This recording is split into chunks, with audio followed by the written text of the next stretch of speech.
और मेरे ख्याल से इस कार्यशाला का एक मकसद ये भी है कि हम स्वयं सब साथी, काफ़ी अच्छी हाजिरी है, सभी साथी बहुत दूर दूर से आए हैं, हम सब साथी एक समझ भी इस प्रकार की विकसित करें कि तात्कालिक परिस्थितियों का उपाय एकदम उपलब्ध नहीं है। हम जो महत्वपूर्ण भूमिका अदा कर सकते हैं वो ये अदा कर सकते हैं कि हम उसको समझें, और समझने के लिए हमें ऐतिहासिक दृष्टि का सहारा लेना पड़ेगा। जब हमने समझ लिया, इतने सारे लोग, अगर 60-70 लोग समझ लेते हैं चीज़ों को, तो ये बहुत बड़ा हल है, असल में हल की तरफ एक कदम है।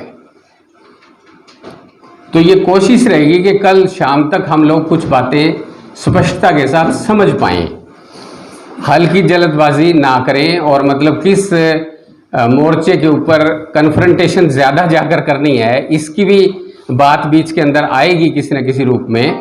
वो निश्चित तौर पे फिलहाल धर्म नहीं है, और बहुत सारी समस्याएं, बहुत सारी चुनौतियां हमारे सामने हैं, जिसको हमें अंडरलाइन करने की ज़रूरत है अगर हम विज्ञान आंदोलन को आगे बढ़ाने की बात कह रहे हैं या वैज्ञानिक दृष्टिकोण की बात कह रहे हैं। एक पॉइंट तो मैं सुबह वाली चर्चा के अंदर शामिल करने की बात सोच रहा था। दूसरी बात मैं ये कहना चाह रहा हूं कि इसी प्रकार से जब ग्रोथ ऐसी है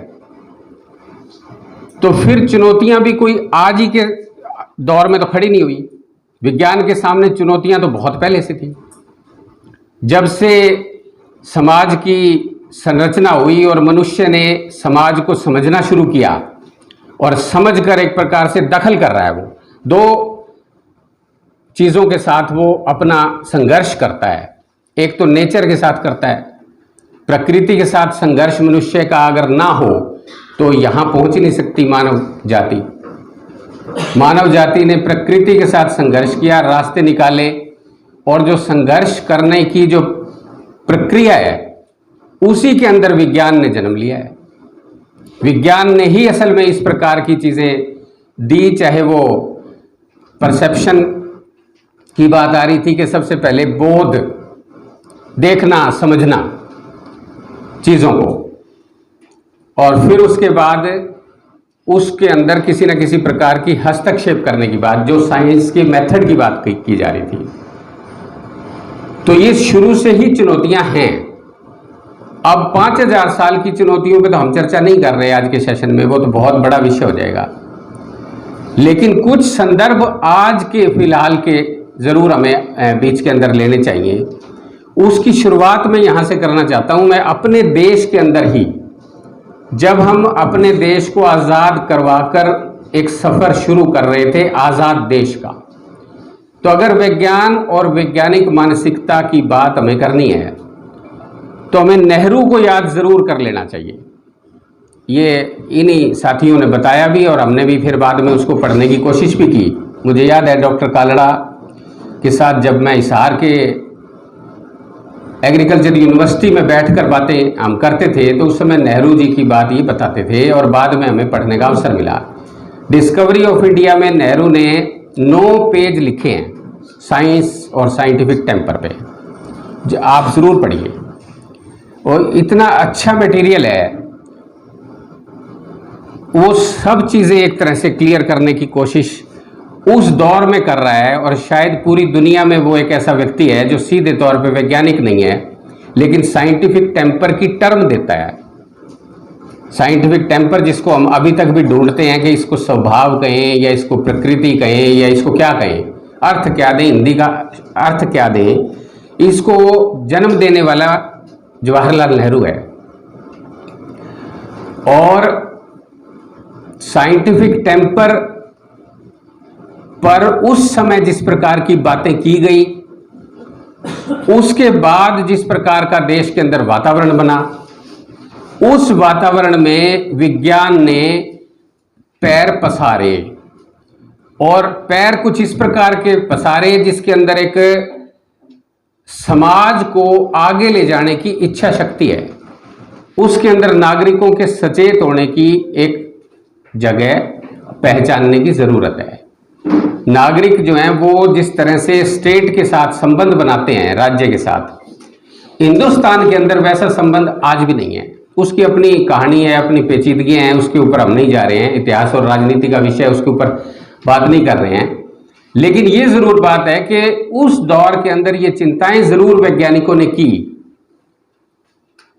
कि किस प्रकार से विज्ञान भी जन तक पहुंचे, ये केवल विशिष्ट जनों तक ना रहे ये ज्ञान। ये चिंता आनी शुरू हो गई थी। और 1981 में एक बहुत महत्वपूर्ण कॉन्फ्रेंस है कन्नूर के अंदर। कन्नूर में एक कॉन्फ्रेंस होती है 1981 में, जिसमें यह कहा जाता है कि वैज्ञानिक जो हैं वो आपस में विमर्श करके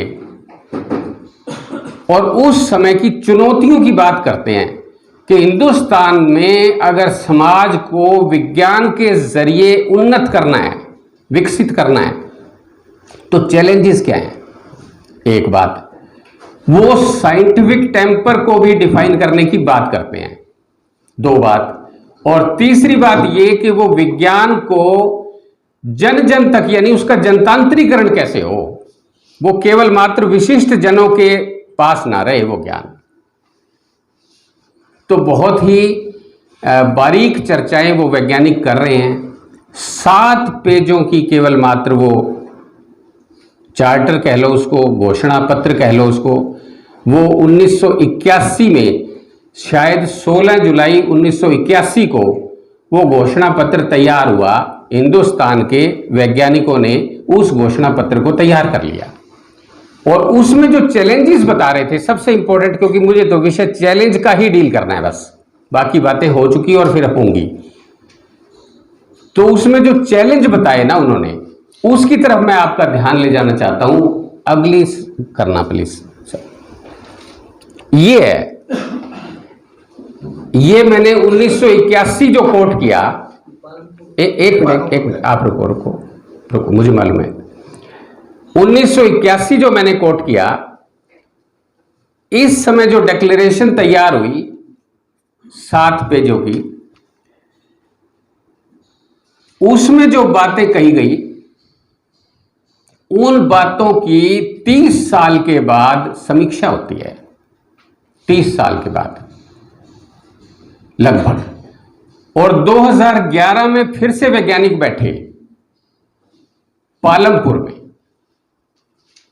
इन 30 सालों में और पहले 1981 से पहले, आजादी के बाद किस प्रकार के चैलेंजेस हैं, वो चैलेंजेस पालमपुर के अंदर फिर से डिस्कस हुए। 1981 में डिस्कस हुए, पालमपुर में फिर से डिस्कस हुए।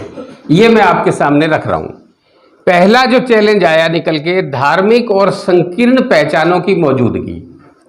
ये पहले भी थी, 1950 के बाद भी थी। और 2011 के अंदर जब वैज्ञानिक पालमपुर के अंदर बैठकर बातचीत कर रहे हैं, तो ये उसके अंदर भी मौजूदगी दिखाई देती है। लेकिन एक फर्क भी है, 1980 के बाद उन वैज्ञानिकों का यह मानना है कि ये जो मौजूदगी है ये बढ़ती जा रही है। ये नोटिस लेने की बात है। इसके अंदर एक बढ़ोतरी है, और बढ़ोतरी के साथ जिस प्रकार के बहुत सारे ऐसे उदाहरण दिए जा सकते हैं। आपको अगर याद हो, बहुत सारे तो मेरे से भी बड़ी उम्र के साथी हैं और कुछ हमारे साथ हैं और कुछ नौजवान भी हैं। चंद्रा स्वामी एक व्यक्ति था। इस व्यक्ति ने, मतलब एक तांत्रिक था ये, और ये जो पूरा भाग्यवाद का और पूरा ये मसला है, इसके ऊपर वो अपनी पहुंच उसने राज सत्ता तक हासिल कर ली। 1980 के बाद की बात है ये। तो इसलिए जब 2011 में जब वैज्ञानिक इकट्ठे होते हैं पालमपुर में, तो इस बात को वो बकायदा दर्ज करते हैं कि धार्मिक और संकीर्ण पहचानों की मौजूदगी का मतलब उसको स्थापित किया जा रहा है, उसको सघन बनाया जा रहा है, उसके साथ एक तरह से मतलब उसको समाज के अंदर एक तरह से अपने हितों को साधने के लिए उसका इस्तेमाल किया जा रहा है। तो ये उस पालमपुर डिक्लेरेशन के अंदर ये बिंदु रख दिया गया वैज्ञानिकों के द्वारा। चिंता थी, समाज को देख रहे थे, वैज्ञानिक मानसिकता का काम आगे क्यों नहीं बढ़ रहा है, इस कारण से उन्होंने ये रेखांकित किया।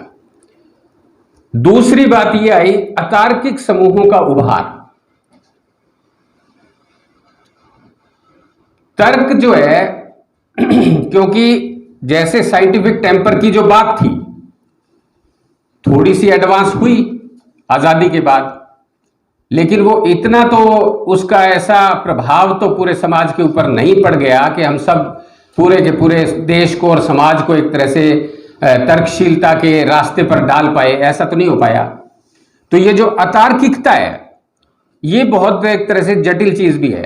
हर इंसान के अंदर तर्क भी है शामिल, उसके दिमाग में हर इंसान में मिलेगा। जो डॉक्टर कार्ला कह रहे थे भाई जैसे घर के अंदर मतलब जो इनके साइंस के प्रयोग हैं उनको समर्थन भी मिलता है, ऐसा मैं इनका नाम वैसे ही ले रहा हूं, मतलब सभी के जीवन में ऐसा ही है, सभी के जीवन में ऐसा है और खुद मनुष्य के अंदर भी ऐसा है। जो हम ये कहें कि हम विज्ञान के एक्टिविस्ट हैं तो ऐसा नहीं है कि हम गैर तार्किक यानी कि सारे ही हम तर्कशील हैं, ऐसा नहीं है, बिल्कुल नहीं है। हमारे जीवन के अंदर बहुत सारे काम ऐसे होते हैं हम अतार्किक तरीके से करते हैं उसको, अनेक काम इस प्रकार के होते हैं। तो ये जो तर्क और अतर्क है, कुतर्क है, वितर्क है, ये मिला हुआ है असल में और ये सामान्य साधारण मजदूर और किसान के दिमाग में भी ऐसा ही है। कुछ चीजें उनके जो बिल्कुल पढ़ा लिखा कम है लेकिन अपने जीवन के अनुभव के साथ अपना जीवन जी रहा है उसके अंदर भी तर्कशील मिलेंगी। अब हर एक किसान को इस बात का अंदाजा है कि भाई बारिश होएगी तो बीज डालना है, ये तर्क है उसके पास, अनुभव से ले लिया उसने। और उसको तर्क भी है उसके पास कि बारिश के बाद मिट्टी की नेचर बदल जाती है तो इसलिए वो बीज जो है वो ज्यादा मतलब कारगर होगा, यानी उस समय जो बुआई है वो ज्यादा कारगर होगी। तो ये तर्क और कुतर्क ये हर मनुष्य के अंदर शामिल मिलेगा। आज तक दुनिया में ऐसा नहीं हो पाया है कि सारा ही जीवन जो है, एक व्यक्ति का भी ऐसा नाम नहीं मिलेगा आपको जिसने सारा जीवन केवल तार्किकता पर अपना व्यतीत कर लिया हो, ऐसा संभव नहीं है।